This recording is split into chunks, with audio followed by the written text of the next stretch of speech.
God for today, beautiful people. Y'all. Shalom, shalom.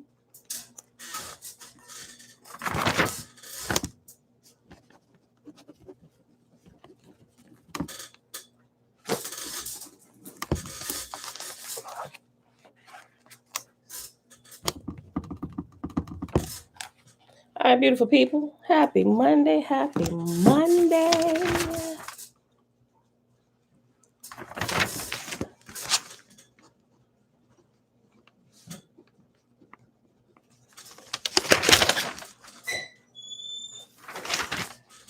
It is February the 14th,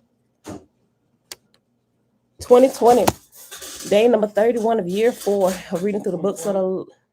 No, did I say 2020? I said 2022. Did I say 2020? Well, it is February the 14th, 2022.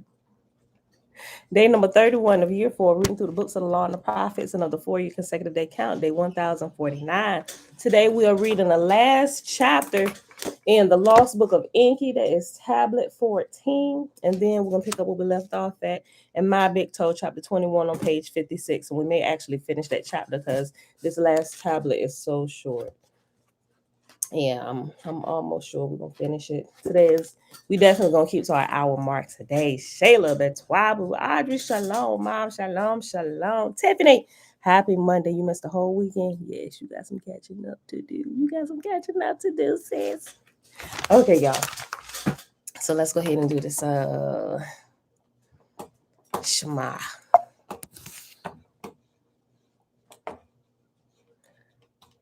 Which is found in Deuteronomy chapter 6, a call for a wholehearted commitment. These are the commands, decrees, and regulations that the Lord your God commanded me to teach you. You must obey them in the land you are about to enter and occupy, and you and your children and grandchildren must fear the Lord your God as long as you live. Yes. Did you do a credit card authorization? No, we didn't. Oh, shoot. For the truck. Oh, his email. Hold on, y'all. Pause real quick. Hold on, let me see. Hold on. Where's he? I can just call him over the phone, right? Yeah, hold on. Oh, y'all. Hold on. Ooh, man. I probably had to call him on the phone real quick. Hold on, y'all. I'm sorry. What'd you say? Hold on, y'all.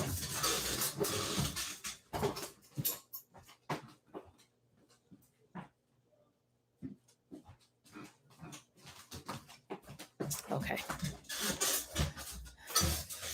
I forgot to send that form back. Okay. Let me go back to my list. All right. If you obey all his decrees and commands, you will enjoy a long life. Listen closely, Israel, and be careful to obey. Then all will go well with you, and you will have many children in the land flowing with milk and honey, just as the Lord, the God of your ancestors, promised you. Listen, O Israel, the Lord is our God, the Lord alone. And you must love the Lord your God with all your heart, all your soul, and all your strength. And you must commit yourselves wholeheartedly to these commands that I am giving you today. Repeat them again and again to your children. Talk about them when you're at home and when you're on the road, when you're going to bed and when you're getting up. Tie them to your hands and wear them on your forehead as reminders. Write them on the doorposts of your house and on your gates. Then the Lord your God will soon bring you into the land he swore to give to you when he made a vow to your ancestors, Abraham, Isaac, and Jacob. It is a land with large, prosperous cities that you did not build. The houses will be richly stocked with goods you did not produce. You will draw water from cisterns you did not dig, and you will eat from vineyards and olive trees you did not plant. When you have eaten your fill in this land, be careful not to forget the Lord who rescued you from slavery in the land of Egypt. You must fear the Lord your God and serve him. When you take an oath, you must only use his name. You must not worship any of the gods of the neighboring nations, for the Lord your God who lives among you is a jealous God. His anger will flare up against you, and he will wipe you from the face of the earth.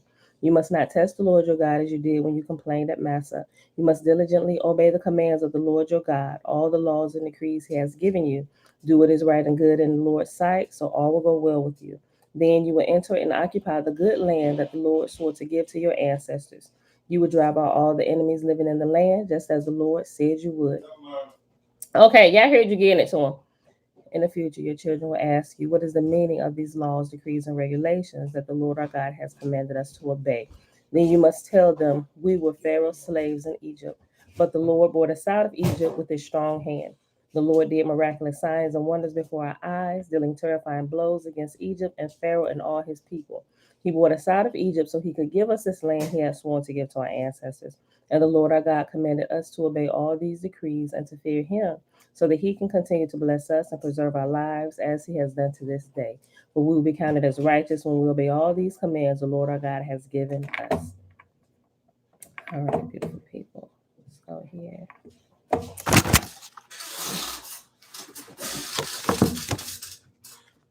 All right, y'all. Tablet 14. And the synopsis is Babli, which we know is Babylon. Babli, Marduk's chosen sinner, survives the calamity. Enki sees it as an omen of Marduk's inevitable supremacy. Enlil ponders the past, fate, and destiny, accepts Marduk's supremacy, retreats to faraway lands. The brothers bid a sentimental goodbye. Enki sees the past as a guide foretelling the future. He decides to commit all as a record for posterity. Colophon by the scribe Indubsar. Okay, and so here's a picture of Marduk, Babylonian depiction of a resplendent Marduk.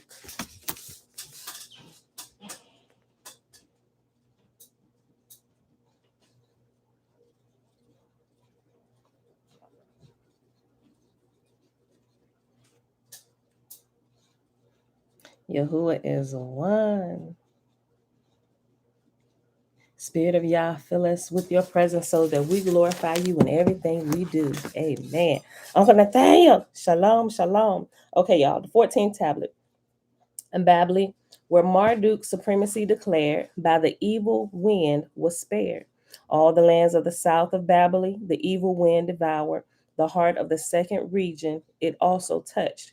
When in the aftermath of the great calamity, Enlil and Enki to survey the havoc met, Enki to Enlil the sparing of Babli as a divine omen considered, that Marduk to supremacy has been destined, by the sparing of Babli is confirmed. So did Enki to Enlil say, the will of the creator of all it must have been. Enlil to Enki said. Then to him the dream, vision, and prophecy of Galzu Enlil revealed. If that by you was known, why did you use the weapons of terror, not prevent? Enki asked him, my brother. Enlil to Enki with a sorrowed voice said, enough seen was the reason. Whenever after your coming to earth, the mission by an obstacle obstructed was the way the obstruction to circumvent we have found. Of that, the fashioning of the earthlings, the greatest solution. Also, the fountain of a myriad unwanted twists and turns was.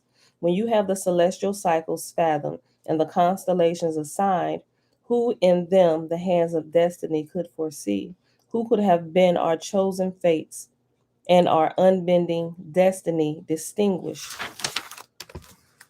Who false omens proclaim, who true prophecies could pronounce. Therefore, to keep to myself the words of Galzu, I decided.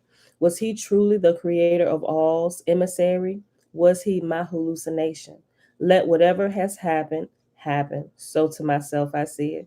To his brother's words, Enki listened. His head up and down he nodded.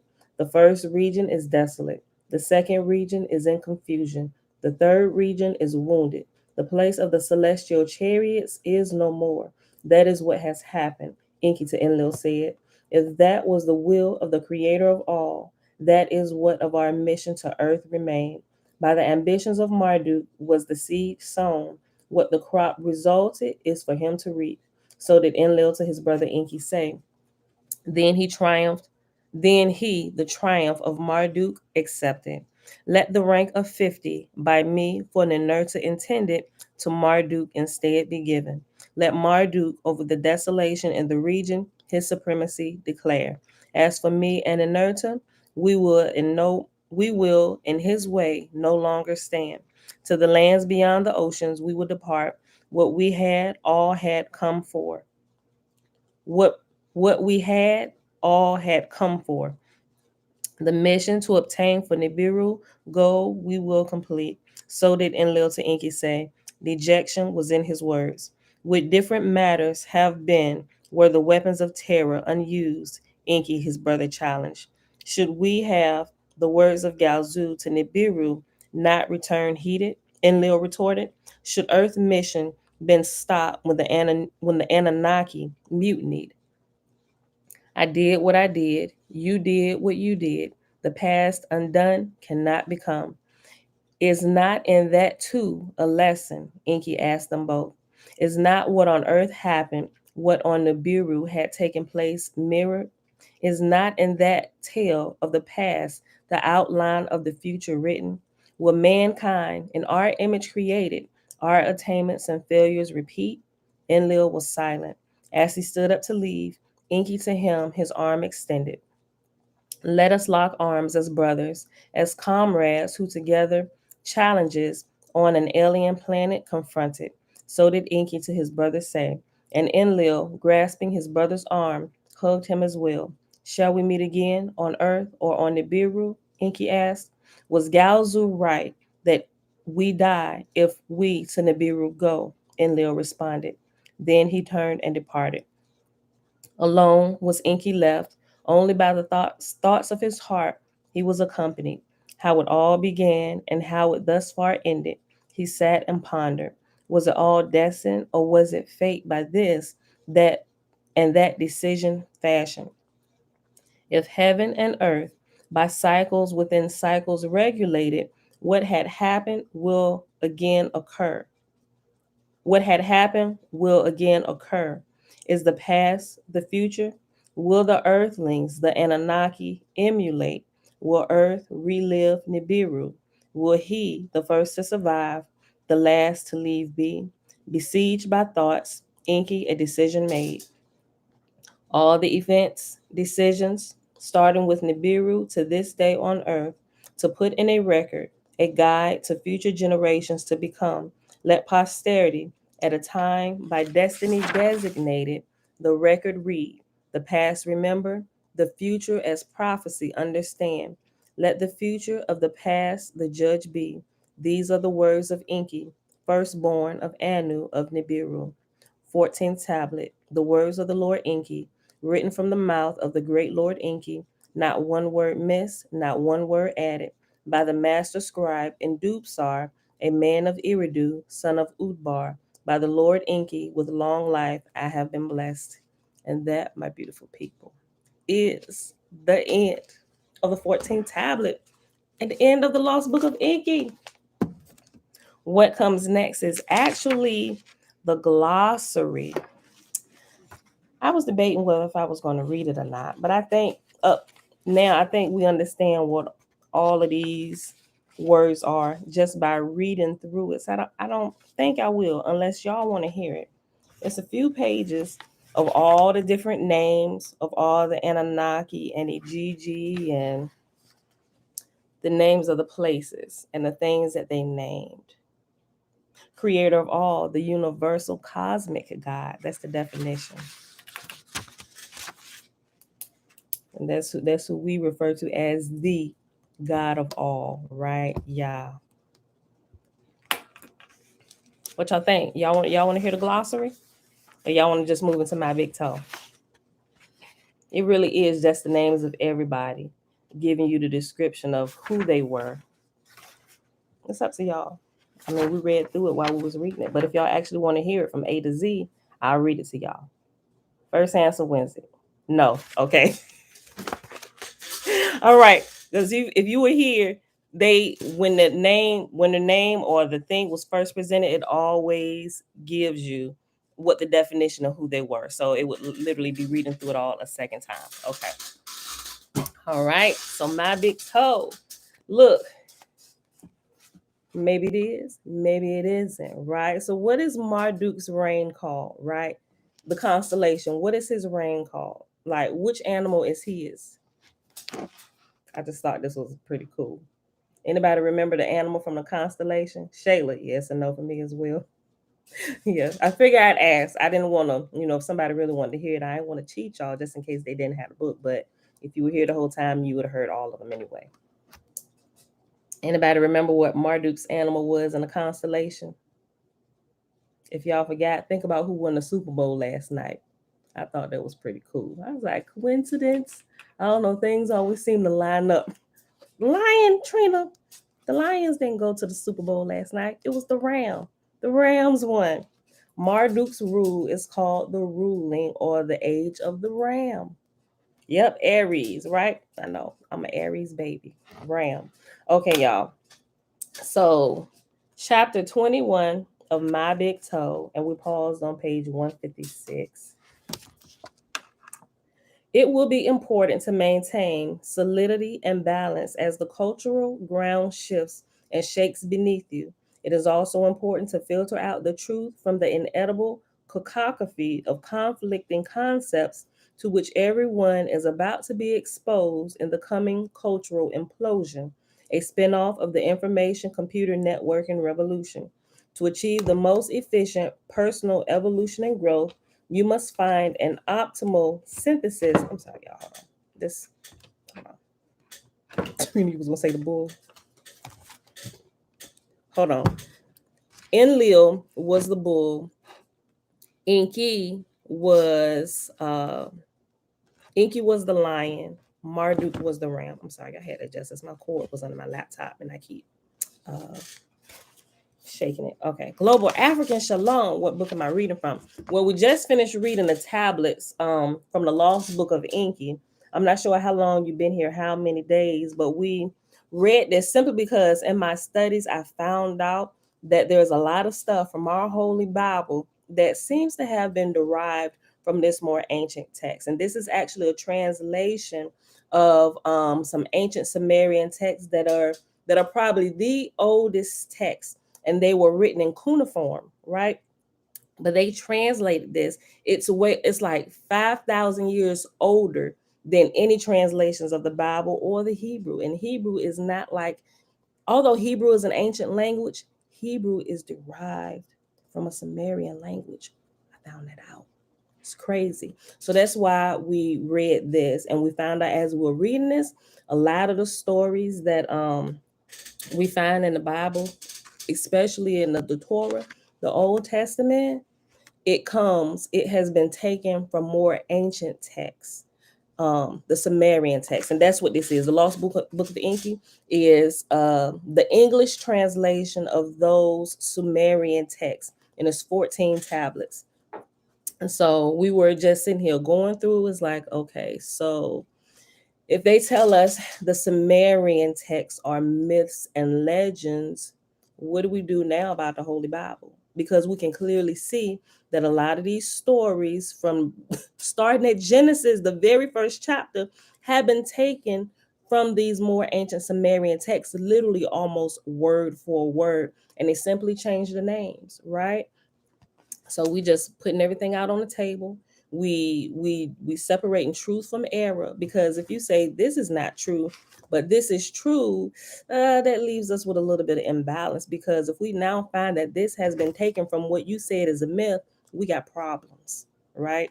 And that's what we're trying to figure out. Okay. Oh, you're welcome. You're welcome. Okay. Let me go back up. To achieve the most efficient personal evolution and growth, you must find an optimal synthesis of the available concepts and then add to or customize this information to suit yourself. Having a correct and comprehensive big toe has never been more timely or more important to your future growth than it is right now at the dawn of the information age. Okay. And I should have told you about this one too. So this book that we're reading is My Big Toe. Okay, so let me kind of go back just a little bit since you say you've been here for 2 days. Okay, so when we started reading about 4 years ago, we're reading through the Torah. Just give you like a quick overview of what has transpired over the last 4 years since we've been here live every day with everybody. Okay, so we started out reading the Torah, simply the Torah just by itself, because we had been so inundated with the New Testament, Grand Rising, Magnesium. So we have been so inundated with the New Testament. Everybody knows what the New Testament is, what it says, and all that, right?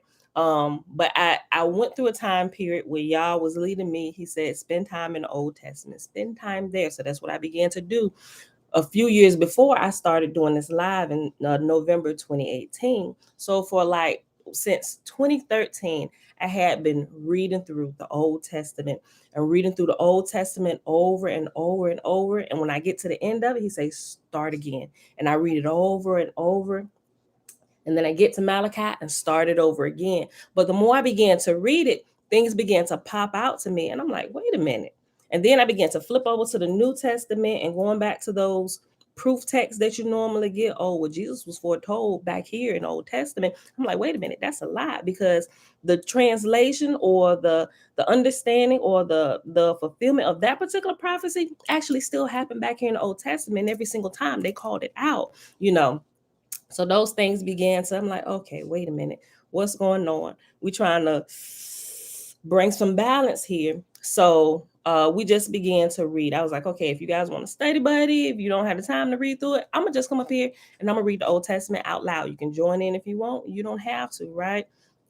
So we began to read through it over and over again, and we began to make connections, and we began to verify, yes, this did say this in the New Testament, but no, this is not what it actually says in the Old Testament. So that's wrong. That's a proof text, and that is a wrong interpretation of this, right? So we went through that, and then we started adding a second book after we finished reading the Torah during the day. I kind of called it like a complementary text. And the first complementary text we started adding was the Apocrypha. So we'd read a portion from the Torah, you know, and then after we got done, I found the extended part of whatever we read inside the Apocrypha, like Jubilees, Jasher, the Book of Enoch. And so we'll read a portion of the Torah, and then we eventually actually added the Apocrypha and started filling in the missing pieces, because the Bible is just like a summary text. It's like the cliff notes of bigger story. Trina, I saw your comment. Yes, that's what we get. Hold on, I'm gonna talk to you about that. Okay, so we began to see pieces of a bigger puzzle, right? Hence why we got started reading My Big Toe. So during this time, while we were reading the Apocrypha and some of these extra biblical books that they said they didn't combine with the Bible or they didn't canonize with the Bible, they said it wasn't authorized. It was like, okay, well, who said it wasn't authorized? Because clearly it's a part of this story and this has been taken from this. So nobody's giving you the authority to authorize or not authorize anything. We're going to read it to understand the bigger story. Because if you're missing pieces, you're led to believe something else. And we're tired of being led astray. So all the missing pieces we can gather, and we add it to the bigger story, which causes our theory or our big toe to grow. My Big Toe, or TOE, stands for Theory of Everything. My Big Theory of Everything. So when you hear us talking about big toe, that's what we're talking about. Our perception and our understanding of the world around us based on the current information we have, right? And so we realize while in the church, our big toe was extremely small. We didn't have a lot of information except for what they've regurgitated and spit to us from the pulpit. And we're sick of it. So we decided to step out on our own and go gather some of this other information. And we realized information that they told us to stay away from. They put scary names on them, called it the occult, witchcraft and stuff. Some of us decided to start going to look at some of this stuff first. Before looking, it's like, Father, okay, keep me safe because I don't want to get demon possessed. They said it was occultic, but I feel like I'm being drawn to it. There's something in there we might need. And come to find out, it's not so occultic as they say or what they teach you occultic is. Occultic simply means hidden information. But the way that they marry pictures with words in a church, it makes you think occultic, oh my gosh, a demon face, Satan worshiping, and that's not what it is. It simply means it's been hidden from you. Because if you take some of the information you get from the church, all the emotion and the spirit part that you get and they got down pat, but when you begin to take that spirit that you have over here and marry it with the truth, now you can really begin to worship the creator and feel good about asking questions. You don't have to be quiet and not ask questions because somebody in the church told you not to. Don't question God and all this stuff, right? No. Children ask questions. We need to know, because if we don't ask, we won't know, right? So we're in the fact-finding stages, right? We're gathering information. Father, what is this? Clearly, we haven't been taught about this. So this time, when we got done reading Genesis. We were going to go through the entire Torah again for the fourth time.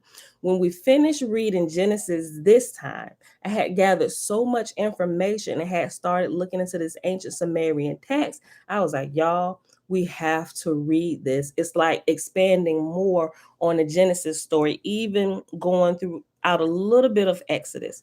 So that fills in a lot of places. It helped us see that some of these older ancient Sumerian texts were used as foundations for the Holy Bible. And so now we're trying to figure out whose Torah is it really, right? And and we want to make sure that we're actually worshiping the one true creator, which the ancient Sumerians or the Anunnaki, they call them Anunnaki, simply means those who came from heaven, right? Those from above who came to earth. So we're trying to figure out, okay, we want to make sure that we're worshiping the creator of all, which is what the Anunnaki call. They themselves made themselves gods to the creation they created here on earth. So what we found out is in the Holy Bible, some of these gods, and even going through, that seems to line up with the ancient Sumerian text, but the gods and God that they were calling on wasn't the creator of all, which is what the Anunnaki called the creator of all, whom we refer to as Yah, right? We say the God of Abraham, Isaac, and Jacob. But now we got to kind of look at that particular term, because it looks like the God of Abraham, Isaac, and Jacob was Enki, according to the more ancient text. And Enki, the Anunnaki referred to the creator of all, which is who we're trying to get to and make sure that is we stay on track with that. They call him the creator of all, the cosmic being. He created everything that exists, even us, the Anunnaki, right? So that's where we're at today. So we're adjusting our readings to enlarge our big toe, our understanding of everything, just to make sure we're on track. And we realize there are a lot of different pieces of truth that have been hidden in different cultures and different religions, and we're just trying to bring all of that together. So that's where we are today, year 4, Valentine's Day in 2022. We started together November 18th, 2018. So that's kind of the summary of where we at today. Back to my big toe. You're welcome. Okay. Having a correct and comprehensive big toe has never been more timely or more important to your future growth than it is right now at the dawn of the information age. That some individuals refuse to make any effort to explore subjective truth says something about those individuals and the limiting power of their belief systems. Oh, I forgot to add in something really important, which is the next step we're building on, Global African. In this book, My Big Toe, if you've come out of the church, or because I come out of the church, I refer to the church a lot because of the experiences that we've had with spiritual gifts and different things like that, and developing our spiritual gifts. And those of us who have the gifts of dreaming, we've experienced out of body experiences. We don't really get a lot of information from the church, the teachers and stuff. They just give you more spiritual stuff on top of spiritual stuff. And it's just like you got to do this process, woogie boogie, and it'll happen. And it's not really like that, right? So we found out that also by reading My Big Toe, they actually talk about out of body experiences, remote viewing, and the church astral projection. But the church uses the term seeing in the spirit. They still use out of body experiences like the same on both sides. Whether they call it new age, they call like astral projection and remote viewing. They call those new age terms, but y'all using them too. You just call them something else. You call it seeing in the spirit. You call it open visions. We all talking about the same thing here. Don't try and spook me out. Teach me what this really is, right? So this gives really good detail. It teaches you how to pay attention to what's happening to you and your surroundings. And I found that the more I understand, the better I really can communicate with Yah. And what's even more amazing is I hear so much clearer from him than I've ever heard in my life. Like I can ask a question and literally almost immediately get the answer, so it's amazing. Magnesium. So, should we worship and praise Enki also, since he created us, is the question. Now, I don't I wouldn't necessarily go that far now, but I get the theory in it. I really do, because essentially that's what you've been doing ignorantly anyway, right? If you don't understand, but if you got to the point where we at, now we know, okay, so maybe this was destined by the creator of all. Even those ones, the Anunnaki who created, they said we're your God. We created you, right? We like we are. It was three of them. Matter of fact, four, because Enki's wife, they used her on the back end as they was developing them a little bit more. So you can say it was four of them involved in the actual creation and developing of the earthlings, right? So technically, people could, but I wouldn't necessarily recommend it. See, because we're going to get into worship as well, right? And what I understand at this point, and this might sound blasphemy, but I'm telling y'all, y'all big toe is growing. It's gonna grow, and you're gonna run into it. Now, what we understand about worship is off still a little bit, because I can see how it's needed, right? Hear me out. I can see how worship is needed while you're growing, just like children when they're born. They rely on mom and dad when they come out the womb up until the time where they, Bella, you got to turn it down a little bit, up until the time they become independent. And the more they grow, the more they know, the more the more they can be independent and do things on their own, and not less dependent, but less dependent on mom and dad or their caretakers or their guardian, whatever you want to call them, because they're learning how to do things for themselves. What I'm understanding about worship is like how we're taught to worship in the church. That's literally like infant stage of understanding. We crying out to mama and dad, mom and dad, we need this, and thank you so much. Think about children when they get some, oh my gosh, thank you, mom, I love you so much, right? So that's like the the baby understanding of worship, and we get all them feel goods and filled up in the spirit and all this stuff. But as you begin to grow spiritually, you don't, your oohs and ahs are a little bit different, right? Because now you're searching for understanding and wisdom, and it hits you down in your shana na. If you hear me say shana na, that's my word for spirit, down in your spirit. It hits you a little bit differently, and you begin to appreciate the wisdom and understanding that comes to you. And yeah, sometimes we may break out in a little praise, and that's okay, right?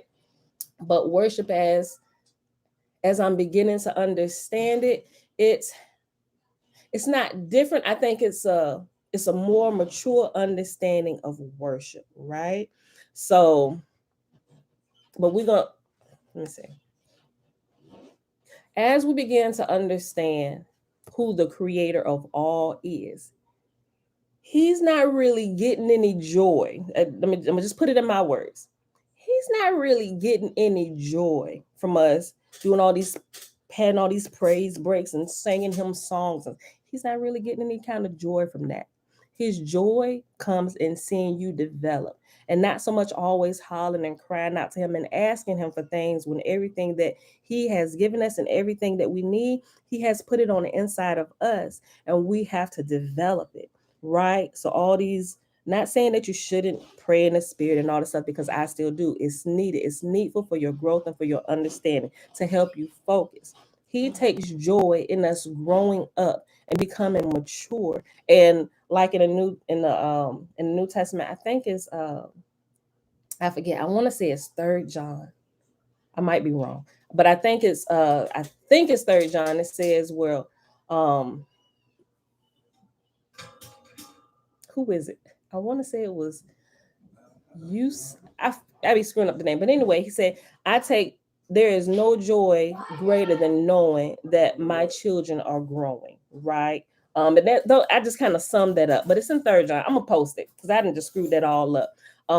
But his joy doesn't come from us crying and praising and worship him and laying out all the time, because those are like baby steps, right? It's like, come on, get up, get up. Like, even when we can look at some of the instances when Israel got themselves in trouble in the wilderness. He's like, what are you crying for? Why are you crying out to me? Get the people up, get them moving, tell them to do this. Stop all that. Just get moving, right? It's that same thing. So as we get more information, understand who the creator of all truly is, a lot of these childish ways we can kind of cut out. Not saying that we'll never pray to him or ask some questions, because we will. We absolutely will. Yes. If you go in the community section, somebody asked for a reading list a few months back. You have to scroll back. It was late. I think it was November. I want to say, because I think it was Joy that asked, Joy or Audrey. Go back. I want to say, scroll back in the community section back to like November, and you will see the book list. But I will update it, because we've clearly updated more books since that book list. So in the next couple of days, if you go to the community section, you will see it post. So yeah, I gotta add these last couple that we've added to the list, and the ones that I've recommended as well, right? So but yeah, so our understanding of worship has to develop. Yeah, Alicia said, develop who we are. And I can see that as a parent. Yes, I love when my kids hug and tell me that they love me, but I get so much joy as they grow. When Jordan learned to read, I was overjoyed. I know, right? It's like that same thing with us. So if we constantly stay here crying, worshiping, always praying and asking for stuff, I mean, that's cool if you don't know how to get it. But there comes a time, it's like, wait a minute, what y'all doing down there? Ain't nobody taught you how to do this yet. You ain't even asked. You feel content just constantly coming to my door, right? I ain't answering you now, because it's high time that you learn to get on out here and do it yourself. Just like when the kids get older, they want to, if they still staying with you, they want to loaf around or play games. You better get your tail out here and get a job. No, don't ask me for nothing. Nothing. Ain't nothing wrong with you. You get all your health insurance. Get out there. It's the same way with y'all. If we steady in this place, we crying out, Father, please help. I need this. They messing with me. Just kill them. All this kind of craziness it does is aggravating. And y'all wants us to not necessarily stop depending on him, but to learn from him and grow and get it done yourself, right? We are Earth. I say it all the time. Earth is a training ground for the gods. Earth is a training ground for the spirits. You are not your body. You are a spirit that uses this vehicle of a body in this realm to learn and grow. Develop your spirit. We are spirits living in a body, having a human experience, because this is the best way in this realm. Being trapped inside this tomb of this mummy is the best way for our spirits to develop and grow. It's just like learning how to ride a bike, learning how to drive a car. And when you do it and you learn about the unseen realm and the rules of the unseen realm and how it operates, you too then begin to develop, and this body can begin to do some amazing things. You can decide to park this body, and while you sleep or you go meditate, and you can actually leave your body for a few moments, go park it and leave and go get some information, travel the world. And that's kind of where the point we're at now, as we're learning about what be happening when we have these sporadic out of body experiences. Oh my gosh, I just saw it. What is that? How is that happening? Why does this happen? Does it only happen for a certain set of people? Does this happen to all people? How do you control it? It seems like this happens when I do this or when I do that. So it's like, okay, we're at another level of growth. We need some help. What's going on? Am I crazy? Am I losing my mind? But I know I'm not losing my mind, because I can clearly tell you what happened. And I think this is a way, this book, My Big Toe, is a really good teacher on that level. What the church calls spiritual gifts. This will help you understand what's really happening to you. You're not crazy. And it's not just one group of people that can do this. If you're here, if you're a spirit and you have a body, these same rules apply to you. No matter if you're black, white, Chinese, Hispanic, whatever your ethnicity is, you are a spirit who has a body. Your design, or not your design, the color of your car might be a little bit different. Like we see different the different color cars and stuff, or different makes and models. And makes and models for human beings would be like African, Chinese, the ethnicities. It's still the same thing, but they operate the same way, right? So we can learn a lot of spiritual things by paying attention to some things in the natural. So when you hear us talking about like the remote viewing of meditation and stuff, that's kind of where we've graduated to at this point. And the resources that I'm sharing now is helping us understand and develop our own spiritual gifts within ourselves. And we're sharing our experiences. I share what happened to me. Y'all can share what happened to y'all. You can put it in the comment section. You can send me an email. The email is in everything. So, we're here helping each other grow. one another. All right, so that's why we're here, and this is a trilogy. But once we get finished with this first part, I said we was going to read the meditation book that I found. It's a ancient Egypt meditation book, but I think it's really good. It'll kind of not necessarily give us a break from all the science, but it gives us a different view, a different vantage point of looking at meditation. But then after we finish that, we're going to come right back to the second book of this, and it gives us time, especially if you're using the meditations that's in there. It gives you time to actually develop and have some experience on your own, so you can begin to understand and go another level, because you can't grow unless you got personal experience, unless you have lab time. Just like in chemistry science class, you can sit there, listen to the teacher talk, but now it's lab time. Let's put into practice what we've learned. We know if you really understand it by the outcome of your science experiment, right? So we need real life experiences to help us grow. So I think that's the final point that I needed to make. And that's how we're here today. And while we are reading through My Big Toe, along with some of the more ancient scriptures that have been translated and put in book form, So don't think we're going off the beaten path, not reading scripture, because our scripture clearly came from this, but it's just not put in a leather bound book. It's in a regular paperback book or a hardback copy, whatever. But the scriptures are still found within here. So we found out.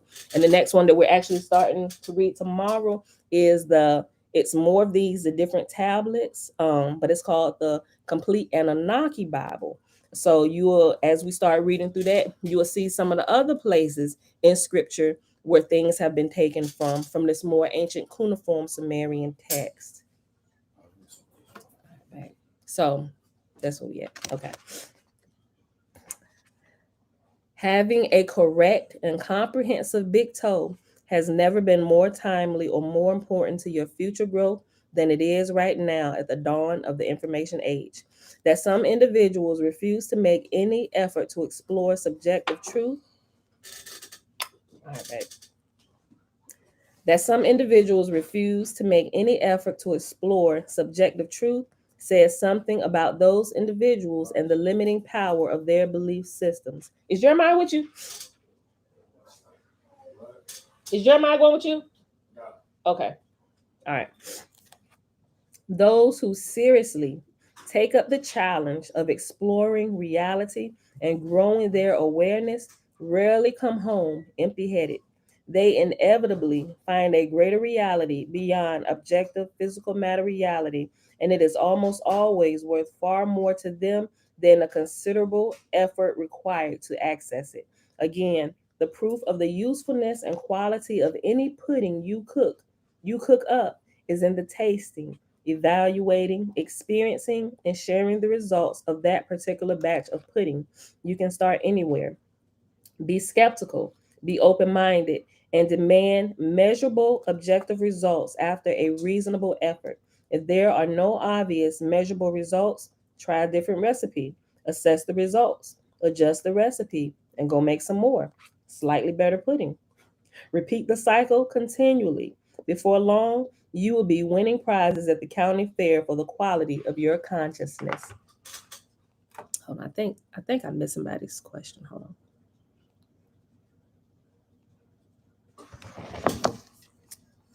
I just wanted to go back up. I just thought about it. I meant to go back up before I started reading again. Hold on. Shushan, shalom, shalom.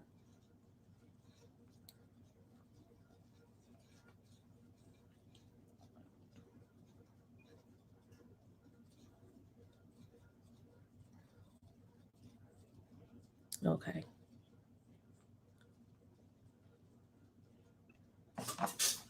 Yeah, Audrey. Everything comes from a more ancient text. Okay. All right, I was just checking. Okay. Before long, you will be winning prizes at the county fair for the quality of your consciousness. It is important to be aware of how your cultural biases and beliefs can severely limit the scope, breadth, depth, and quality of the thoughts you are able to think, as well as the size of the picture you are able to comprehend. The struggle to reach beyond a belief limited perspective is usually immensely difficult and only determined and serious explorers doggedly pursuing the truth down whatever path it takes are likely to be successful. Tootie, turn it down a little bit. You set it down and walked away. What you trying to get? Yeah, ain't nothing in there. Come turn it down. No. Yes. Yeah, you look. Well, can you talk to me while you go turn it down, or I'm gonna cut it off? Thank you.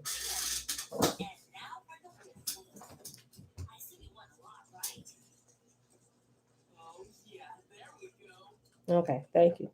The struggle to reach beyond a belief limited perspective is usually immensely difficult and only determined as serious explorers doggedly pursuing the truth down whatever path it takes are likely to be successful. Unlikely, the blindfold of limiting belief that we all wear feels so natural and fits so well or blocks out everything except those ideas and opinions that are obviously correct, deeply ingrained and widely held, that we are not aware of it. If it is pointed out to us, we, as a fearful people, needing to maintain the illusions by which we define ourselves and place in the world, we have an innate tendency to deny that any such blindfold exists, right? Especially those caught deep in religion. We don't even realize that the blindfold is over our own eyes. A belief that physical matter reality is all there is extremely limiting and makes some very important and interesting questions absolutely impossible to answer without invoking additional limiting belief systems.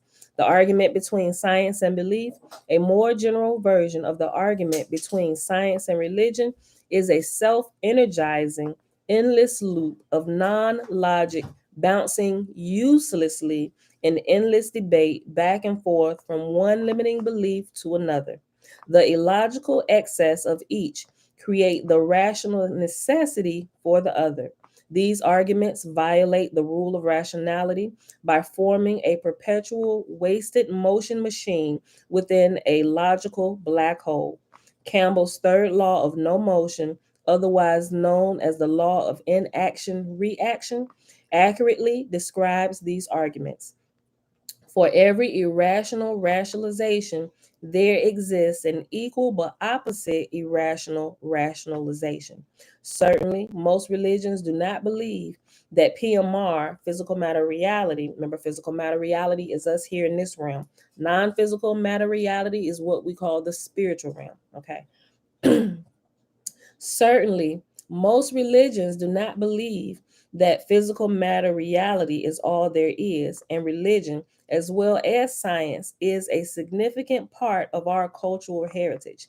Nonetheless, the organization and codification of mysticism into various religious doctrines and dogmas is of little value.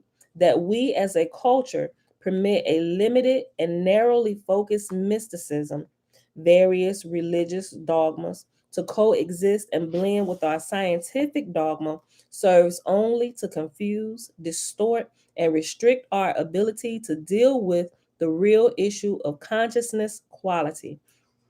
Science and religion, each in their own way, preach the gospel of hope and promise deliverance to the promised land of good and plenty. However, as a general rule, neither provides a significant boost to the inner quality of an individual's life. The quality of your consciousness must grow as an independently evolving entity in the shadow of both. Consciousness quality is a personal achievement that can only be developed by an individual is not consciousness quality is a personal achievement that can only be developed by an individual. It is not a group endeavor. Although we're here as a group, you're going to get to taste the pudding in your own individual life as you begin to apply what we're learning here together as a group.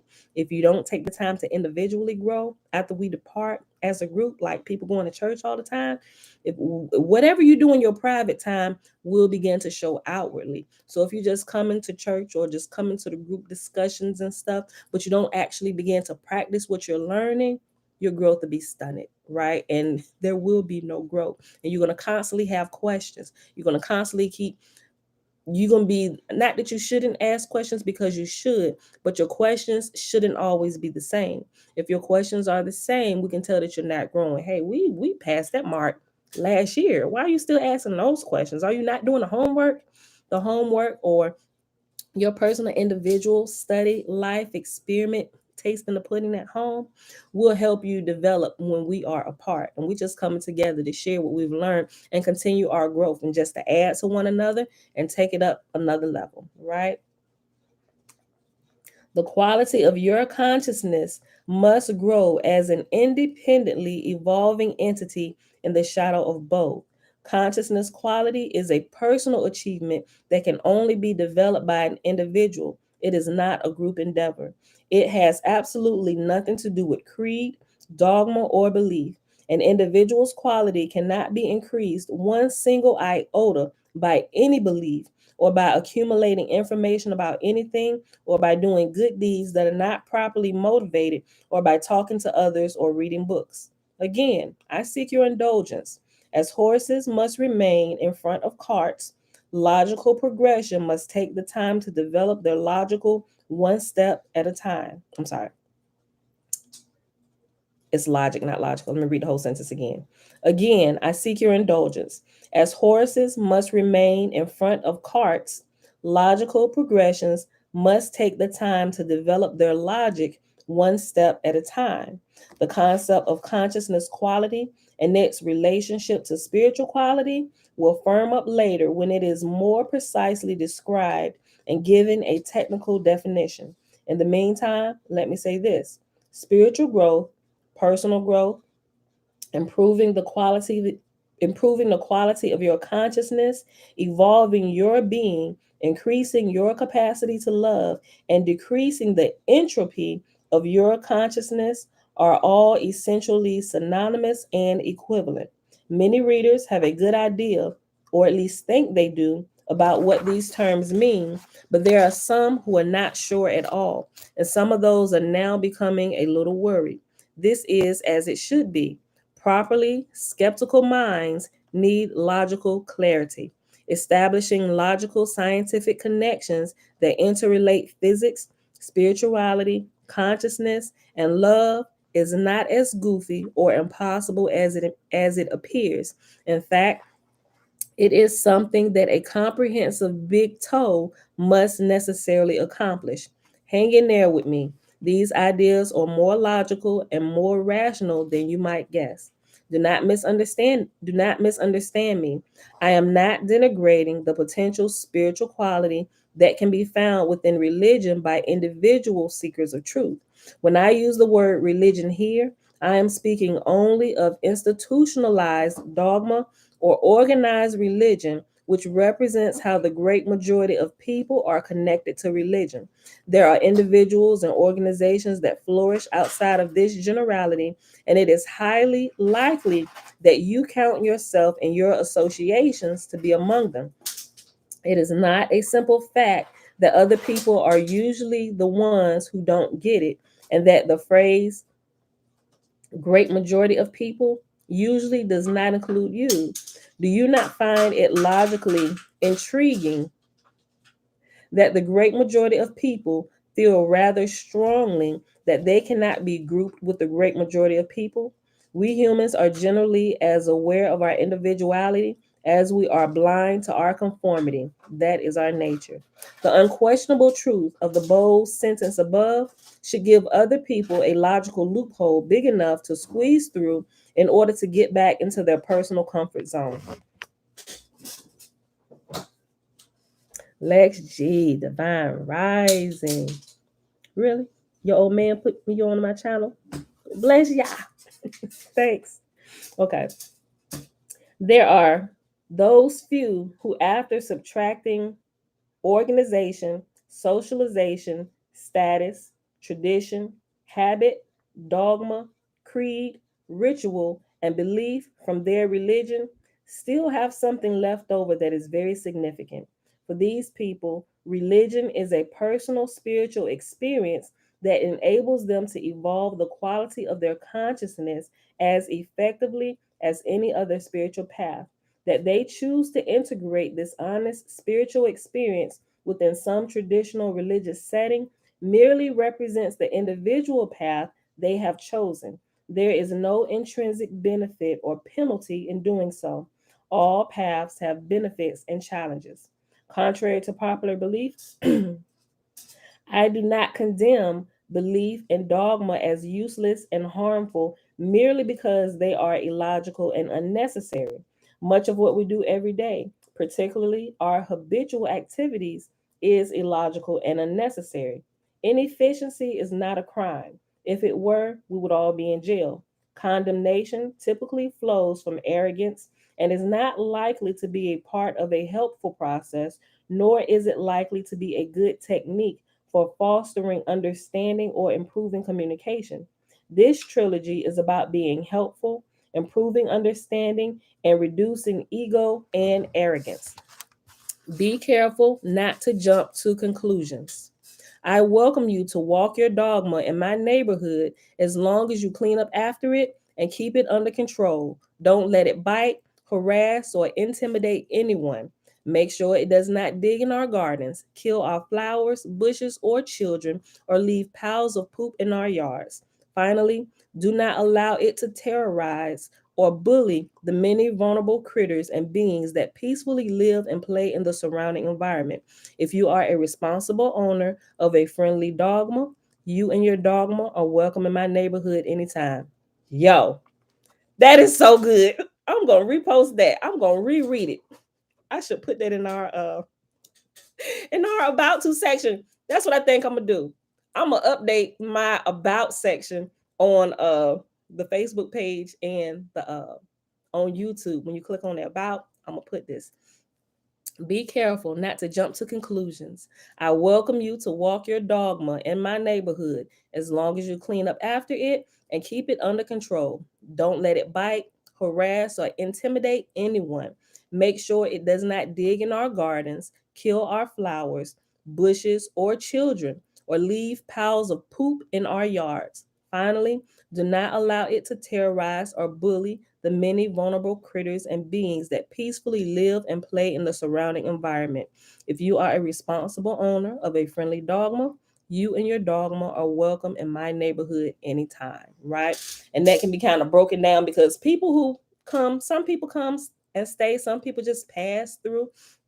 But I noticed from the questions and the emails that it's not just the church. It's a lot of the church that pass through my channel, but it's also a lot of Hebrew roots people that pass through my channel, and there's people from uh other religions that have passed through and that have asked me private questions and stuff, right? And so they're all coming into my atmosphere, my house, with their different religious dogmas and stuff that they're trying to break out of because they're like, something ain't right, I'm missing, and they go searching and my channel just happens to pop up, right? And so that's what we kind of liken this as. It's a, we got people from all different walks of life all over the world. We got people from Europe, Africa, South America. I got a lot of people from Jamaica, but that's on the Facebook channel. um I noticed a lot of, because I look at the analytics and stuff, and I was shocked that there's a lot of people from Jamaica. I'm like, I didn't even know that y'all got to use the internet. That was a little bit of a joke, but I'm able to look at the analytics and the different things, right? And there's an even mix of men and women, no matter the ethnicity. The viewers from my channel are half and half, right? Half men and half women, and that completely blew me away.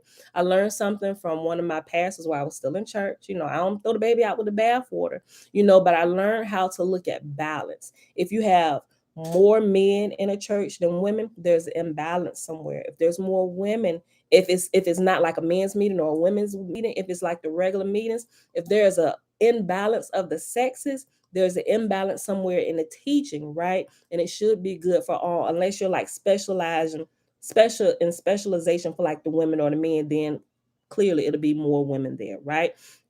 But I learned to look at the analytics, so I'm like, okay, so people are definitely searching for truth. I'm like, y'all, help me. I'm just going to be transparent with my life and share with them what I'm learning, you know, and it seems to be helpful. And I really appreciate you guys sharing your stories with me and your input and all that stuff. And if I'm doing something wrong, or you like, well, wait a minute, double check that, I will go double check myself. I ain't too proud to say I'm sorry. You know what? I done screwed up on that one. Let's retract that statement. This is wrong, y'all. You know, so, but yeah, I got into all of that because of this little section right here about the dogma. You're welcome to walk your dogma in my neighborhood at any time. I'm a very peaceful person, but if your dogma gets off the leash, I expect you to catch it real quick. Don't let it come here terrorizing nobody, because you'll find yourself getting. I got my watchers, the ones with the wrenches. Get that dog out of here. No disrespect. Get that dogma out of here. Right? Okay. And actually, we're almost done. We have like a half a page left. It is possible, though exceedingly unusual, for an individual to lose ego and gain consciousness quality in pursuit of a favorite dogma. For most of us, dogma erects barriers on our path to personal growth, distracts us from what is truly important, confuses our senses of what is right and wrong, arbitrarily limits our reality by snagging us into belief traps, and tends to make us more egocentric, arrogant, and self-righteous. We readily embrace dogma because it soothes our fearful ignorance with a comforting salve of easy to obtain pseudo knowledge, and because its downside always falls outside our awareness. However, there are a few who outwardly appear However, there are a few who outwardly appear to be in pursuit of dogma because their habits of ritual and association, yet inwardly they have grown beyond its limitations. For these individuals, the dogma, along with any associated ritual, becomes a familiar pattern of doing that is similar in function to a meditation mantra. And he has this little short aside where he goes on to explain this. Offering either science or religion to one in dire need, as is everyone, of internal substance, is like giving a starving person a rubber chicken. It looks good and he immediately feels better. Now filled with hope and confidence, he chews and chews and chews, but continues to get thinner and thinner all the same.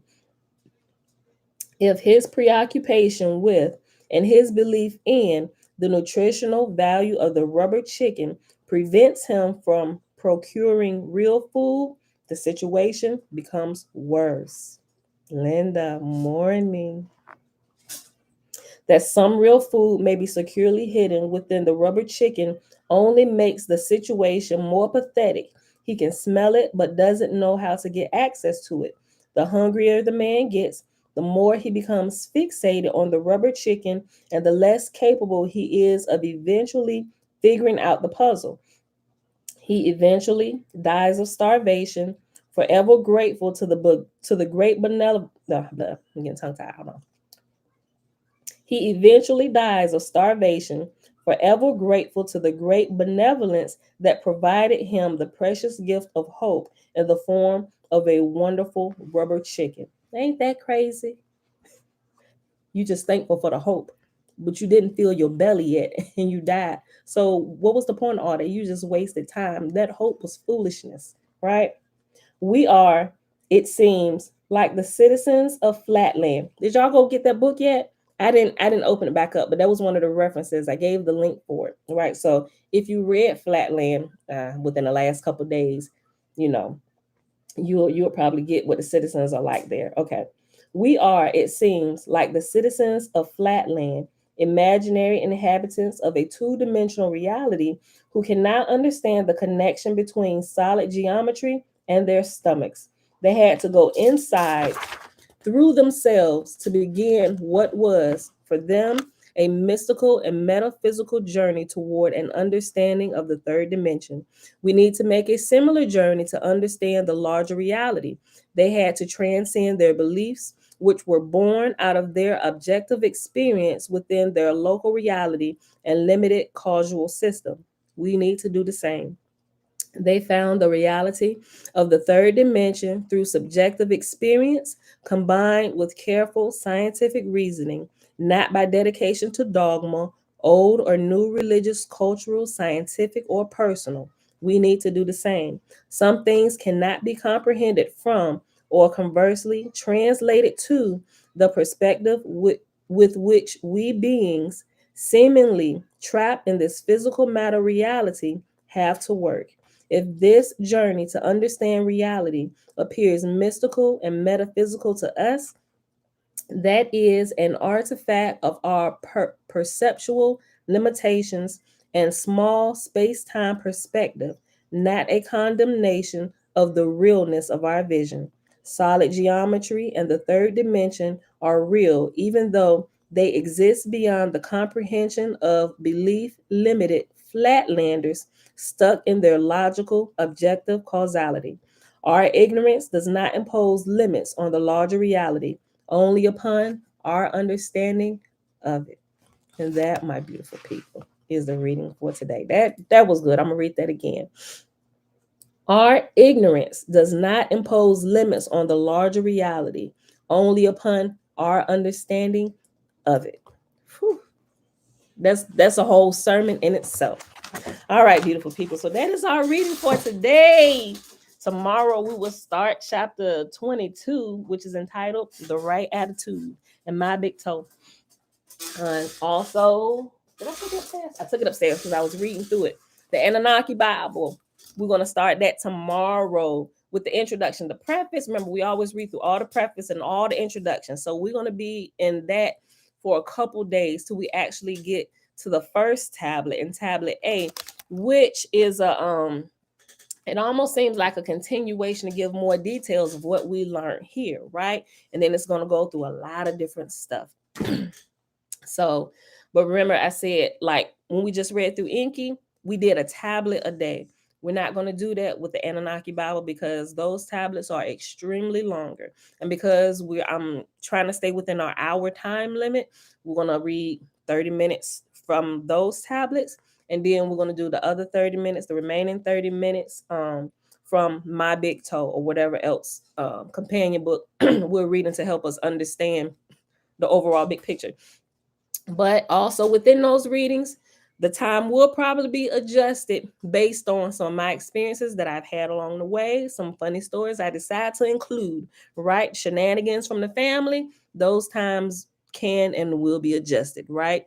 So if you're trying to stay in that solid group, listen, these videos are always recorded. If it's during the week and you don't work for yourself and you don't create your own schedule and you are accountable to somebody else, get out of here. Don't blame me because you late. Don't get in trouble for looking at this while you're supposed to be working. Now, if you can whistle while you work and your boss don't mind, then okay, right? But don't use us as an excuse to lie to your boss or be late to work or whatever, right? We record it. Come back when you on your own time, not on a man's dime. I work for myself. So we can adjust our hours. All right, beautiful people. Okay, so anybody do any more of the oh, I gotta call my husband. Okay, I gotta help him finish this. I ain't trying to kick y'all off. Oh my gosh, we've been waiting for this. Okay, let me bring my thoughts back. Okay, all right, I'm super excited. Hold on, y'all. Bring myself back. Okay. So did y'all? You welcome, Shushan, Malki, Yahoo, Ben Yasharala, Baraka. So did y'all go back and do any more of the Monroe Institute? Like you get through any of the other waves yet? Okay, so the other day I told y'all what happened when I went through the third and the fourth wave. So yesterday I decided I'm like, okay, I'm gonna try this during daytime hours, right? So while we was waiting for the Super Bowl to come on, I told my husband, I said, look, babe, I'm about to do a meditation section, right? Just, just kind of watch out for me. I'm testing the difference from the day meditation from the night meditations that I've been doing because because we got so much going on and I got to do so much during the day with homeschooling the kids and running the business, doing this part, sometimes I don't get the break. Even like when we break for them to eat lunch or whatever, I'm always doing something. So it's easier for me to just do it at night, right? Because my husband is working out in the field and I can do my stuff remotely from here, whether we go to the office or what have you. So but since my husband was here, I was like, you mind me about 30 minutes, possibly an hour. I want to just go through here. So okay, so he kind of kept the kids at bay. And so what I did, if you go back to, I think it was yesterday's video, the day before, yeah, it could have been, I think it was, yesterday's video, when I explained what happened when I went through track 3 and woke up at the end of track 4, I decided to do those over again. And I was completely awoke. It was a little bit different because I wasn't tired and I didn't go to sleep, but I could feel my body go into that deep meditation state. I was like, oh, there is a difference. There's a difference, but it's still a nice restful place to be. But both times I'm fully alert, fully conscious, to whereas if you're doing it at night and you've been running all day and your body is really tired, you can probably fall asleep during the meditation and you may not retain what you learned during this time. So I was able to retain everything. And even though I did the same meditation over, I didn't get all that major excitement that I did that night before that I experienced this. But there was something absolutely amazing that happened this time because I was completely awake. My body, I could feel my body just resting. I felt it get a little heavy, but I was completely conscious and I was sharp.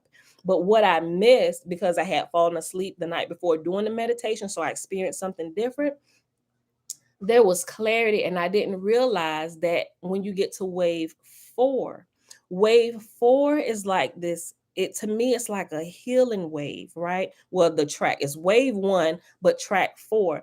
There was a lot of healing in that for me, right? And it actually gets into fears. And if y'all haven't even gotten to 4 yet, out in wave 1, uh, um, track 4, you got to at least make it to that one because if you can make it to that one, you will be able to get further. It has you deal with some of your ingrained fears and everything. And we talked about the box where you put when you're about to go into meditation, he tells you take all your worries and your cares, everything. He said, just put it in this box, right? And I kind of explained my box. Jen made mention of her box. She said her box was a shipment container. So we talked about that a little bit. What he has you do in track 4 is to go back and visit this box, right? And all those fears. And so when you first start, it's like, yeah, everything, my scariness, all my demonic teaching that the church teach me, oh, this is demon, this, that, take all of this because it kind of gets a little scary when you're trying to develop your spiritual gifts. Like I know one of my spiritual gifts is dreaming. It has been ever since I was brought into this world. I have all kind of dreams and they come true. I can see into the spirit, I can hear in the spirit. And it's like, how do I develop this? Because it seems like it's happening randomly, but it's happening more. And when I came out of church, it began to ramp up. Like, okay, what is happening? How do I deal with this? And I was read through all the Christian books, but it just gave me more spirituality on top of spirituality, not really explaining and answering the questions that I had on why is this happening to me? How is it really working? What am I supposed to do with this information that I'm getting? Clearly, I know how to use it. One is for my family. Hey, we might not want to do this. This was a dream I had. I learned how to use it in that fashion, giving my dreams to people that seem like warnings, and it will prevent catastrophes, even in our business. And when we don't listen to it, things will happen. We lose money in our business. Like, man, we really need to pay attention and really, sit y'all about what's going on, why this is happening, right? So, but what happened is when I got to that part, it has you revisit all of those fears. He teaches you, it's like a process that you do when you begin a meditation. So something you just learn how to do it. So, but when you get to track 4, he said, okay, let's revisit this box, right? All your fears. He said, let's deal with the first fear, the first one that comes to mind. He said, pull that fear back out the box. I'm like, oh, shoot. So I dealt with the first fear. He said, okay. He said, now take it. He said, think about it. How did it make you feel? Why did it make you feel this way? What's the origin of this fear? Like he really has you examine your fears. Like if it's a logical fear, if it's an illogical fear, if it was a whatever brought that fear on, he has you think about it, right? Put all the emotion out of it, everything. He said, take it. He said, and just like a balloon, he said, a bubble, he said, just take it and release it and let it float away. He said, you're not going to need that anymore. He said, it'll never bother you again. And when I did that, and he's teaching how to imagine all this. So I imagine myself doing all of this stuff, right? And I literally, y'all, I literally felt a release when I did it. I just like, and I waved back to it, right? And then I literally felt something in my body. It was like kind of emotional too. I'm like, man, that worked. I don't know, but I walked through the whole process in my mind. And then he had you now that after we observed it and we let that float away, he said, let's deal with the emotion that fear left inside of you. He said, let's look at it, right? Went through the things. He said, just like a balloon or a bubble, he said, release it, let it float away. Bye. I'm never going to see you again. And it was like it's like every time I did it, I felt something. And then he said, now, let's look at this fear. It's like 3 steps for each fear, right? And he said, now, so let's look at what's left. He said, all that situation, he said, the only thing that remains, he said, is the memory of it. He said, and it's clean energy. He said, because we remove the fears, irrational, everything bad with it. We removed all the emotions. He said, so the only thing left is the memory, and it's clean now. He said, it's clean energy. He said, I want you to take that. He said, now take that energy and pull it back into yourself. Pull that energy, all that good energy back into yourself. I was like, whew. And that was so good. I'm like, I don't remember any of this from last night. And I'm so glad I decided to go back and do track 3 and 4 over again, because the experience was different, so I do recommend, if you do it. I've been doing them. I'm not just going through it just to go through all of them. I did the first one, I did it 2 nights in a row. So all of them I'm doing like at least 2 times before I move to the next one, because I want to make sure that I'm really understanding, and not necessarily that you will feel anything. You may not. I did, but you have to really be honest with yourself and the fears, right? I would tell you some of the fears, but I think that's a more personal thing. Everybody has their own different type of fears for whatever reason. But the exercise is about you being honest with yourself and being honest about the things that you're really afraid of, things that you're afraid to speak out of your mouth. Oh, don't say that, because if you say it, you might speak it out into the air. You got to be honest with yourself. And I thought that was so good yesterday. And when I got done with it, I went through 3 and 4. I was meditating for about an hour, going through that, walking through those exercises in my mind with them, doing it, with my headphones on. And it was a really good time of meditation. And I really felt just a little bit free, a little bit lighter after I got done. I was like, whew, that was good. That was good. I'm like, thank you, y'all. That was really good. Right. Okay. So that is my sharing for that.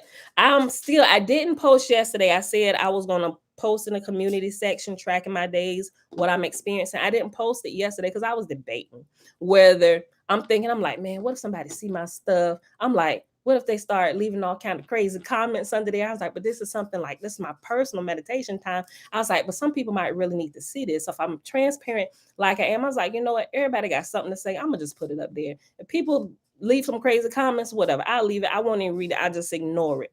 Right. But I want to be transparent, just in case you're kind of scared. I'm going to leave what's happening to me. Now I may leave out I'll put my fears up there, but I'm not going to give you like the deep, intricate details of what those fears are. But I give you like a generalization of what it is. Some intimate details I want to keep to myself, right? Because there's some people out there that know how they have nefarious intentions for things, and you ain't gonna get that part of me. Matter of fact, if you try and come at me like that, you're gonna find out you're gonna run up against a really strong force field if you try to attack me spiritually.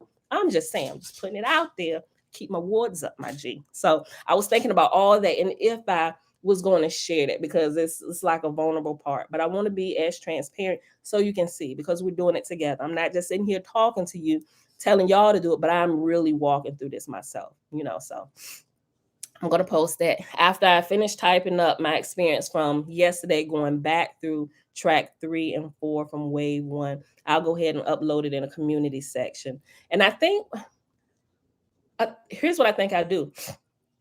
Because it's going to keep getting pushed down in the community section, I'll keep reposting it. Yeah, because I don't know that I can like pin it to the top. I don't know.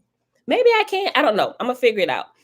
So that way you can kind of see the running, like the running results from when I first started. It's going to become a really long post, so but I'll just put update number 4 track whatever, and I have the previous results from the previous tracks that I've done in the previous ways. So it's just going to be a growing post, and it's going to be posted multiple times so you can see it fresh. Unless I can figure out how to pin it to the top, then I keep it pinned at the top for the time that we're actually going through this together, right? So all right, y'all. So with that being said, I really do think at this point you should really get involved if you haven't. If you're still kind of spooky, scary, download Mr. Monroe's trilogy book. Just like My Big Toe is a trilogy. He has a trilogy that he wrote, but it's going through from the time his paranormal out-of-body experiences, astral projecting started happening. And it's so funny. I'm already at like chapter 15 because I downloaded the Audible. It is hilarious. He's going through. I was like, oh yeah, you was just a spooky Christian scary like we was, right? Because his family would go to church, and he had been in church, but days he just didn't go. But these astral projection and these out-of-body experiences would happen to him, and he'd be scared to look in, like the different things that would happen. Y'all just got to download it. I think if you're still scared at this point, just to engage, but these things have been happening to you and you need answers. If you need a little more comfort, download his book. You can order it. They have it in paperback, Kindle, and Audible. But I like Audible because I'm doing so much and I can listen to it while I go, and I can consume the book a lot faster. I think by listening to the details of his story and going step by step from all his astral projections and remote viewing things, and how he was scared to engage, and when he did engage, and he even gets to the part, I think when you get to chapter 11, he started talking about the whole church demonic talk and stuff, right? And that was pretty hilarious, and things. He was like, okay, so I don't really want to open my eyes because what if it's a demon, or I'm not sure what type of entity, I could feel the energy, all that kind of silly, crazy stuff we go through. He shares all his experience. So I think that'll get you more comfortable. Just listening to his experience and going through it and explaining to you what he found out it was. And it works all the way up to when he actually started the Monroe Institute, which we know Thomas Campbell was a part of when it first started, which is how he started his trilogy, because he helped Mr. Monroe with the Monroe Institute, which is really a big institute. It's actually, I just found out, it's here, right here in Virginia, like up in Northern Virginia. I'm like, yo, they're here. And I was looking at some of that stuff. I was like, I might try to visit them one day, visit their facilities, or maybe try to attend one of their little live trainings. But a lot of stuff they're doing remotely now because of the vid or whatever. But they found out by doing it this way, they found out that it's actually more efficient, because people are they're able to do it from their homes, relaxed state. So they do it like via Zoom and stuff. And they have them kind of like what we're doing now, actually doing it on your own time. But they have like some things are pre-recorded. Sometimes you just show up like we do 7:15. You show up to the class, they kind of go over instructions. Okay, do this, go and do your homework, come back and share your results with us. I was like, oh, that's pretty freaking cool, right? So if you get a chance, check out the website, Mr. Monroe's website, Monroe Institute, I think it's .com. I'll leave it. I keep forgetting to put the website in there, but you can simply Google it and it'll come up. But I'll make sure I put the website in there today. So with all that being said, beautiful people, let's go ahead and get out of here. I ain't even gonna call Bella. She upstairs. She got my iPad, and I have to call my husband. Something we've been waiting on. It's something for our business we've been waiting on for like, it's been at least 2 months now. They literally just sent the approval email for us. So yay. Hold on. Okay, so let's do the blessing. I gotta call my husband. He gonna be hollering, screaming. Okay. The blessing is found in Numbers chapter 6, verses 22 through 27. And Yahuwah spake unto Moses, saying, speak unto Aaron and unto his son, saying, on this wise ye shall bless the children of Israel, saying unto them, Yahuwah will kneel before us presenting gifts, and will guard us with a hedge of protection. Yahuwah will illuminate the wholeness of his being towards us, bringing order, and he will provide us with love, sustenance, and friendship. Yahuwah will lift up the wholeness of his being and look upon us, and he will set in place all we need to be whole and complete. And they shall put my name upon the children of Israel, and I will bless them. All right, beautiful people, I love y'all. I'll see y'all back here tomorrow morning, bright and early, 7:15 a.m. Eastern Standard Time. Bruce. And give me a few moments. Give me about an hour, possibly 2, before I get the links and everything uploaded into the community section and all that stuff. Don't go to work. Do what you got to do. Just come back later. It'll be posted. All right. Bye, y'all. Bye, YouTube. Bye, y'all.